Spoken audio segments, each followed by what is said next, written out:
Here's what the Richmond mayor and police chief texted each other about flock cameras.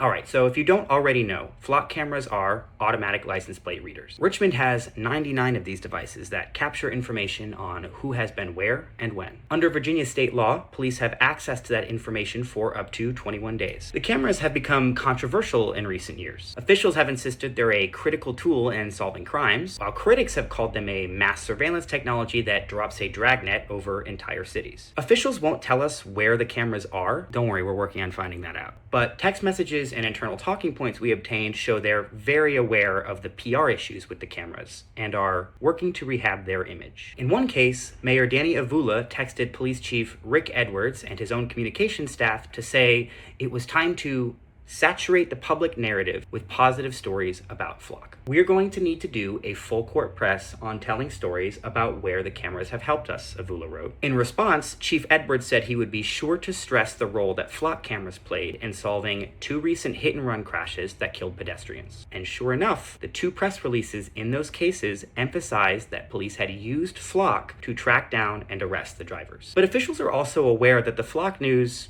isn't all good. In January, professors with Christopher Newport University published a study in which they found that 8 of the 10 census tracts with the most flock cameras in the city of Hampton Roads were majority black. In talking points prepared for Avula and Edwards, officials noted that claims of racial bias based on the CNU study were probably a liability area, unless clarification can be shared on deployment location choices. We asked for that clarification. Officials declined to give it, citing operational security. In a statement, Richmond police categorically denied targeting minority populations with flock cameras. But tracking data from open source websites like DFlock shows that many of these cameras are concentrated in areas like Gilpin Court and in parts of Southside Richmond. In coming weeks, we're going to put claims of racial bias and flock deployment to the test. So stay tuned.